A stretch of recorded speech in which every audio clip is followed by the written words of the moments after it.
ಕ್ರೀಡಾಭಿಮಾನಿಗಳೇ, ಸುಮಾರು 125 ವರ್ಷಗಳ ತಿಳಿಸುವ ಚರಿತ್ರೆಯನ್ನು ಮಾತ್ರ ಹೊಂದಿರುವ ವಾಲಿಬಾಲ್ ಕ್ರೀಡೆಯು ಫುಟ್ಬಾಲ್ನ ಬಳಿಕ ವಿಶ್ವದಲ್ಲಿ ಅತಿ ಹೆಚ್ಚಿನ ಜನಪ್ರಿಯತೆಯನ್ನು ಹೊಂದಿರತಕ್ಕಂಥ ಕ್ರೀಡೆ.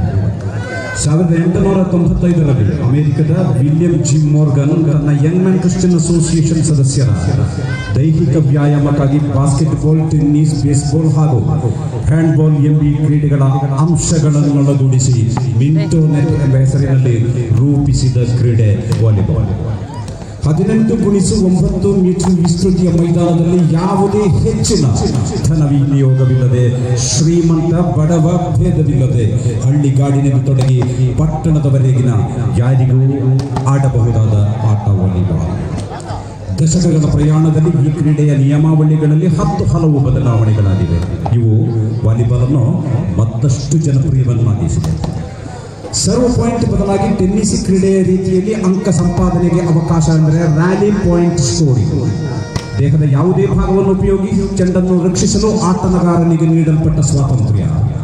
ನೆಟ್ ಫೌಲ್ ನಿಯಮದಲ್ಲಿ ತರಲಾದ ಸಡಿಲಿಕೆ, ಲಿಬರೋ ಆಟಗಾರನ ಸೇರ್ಪಡೆ ಮುಂತಾದವುಗಳು ಇವುಗಳಲ್ಲಿ ಕೆಲವು ಮಾತ್ರ.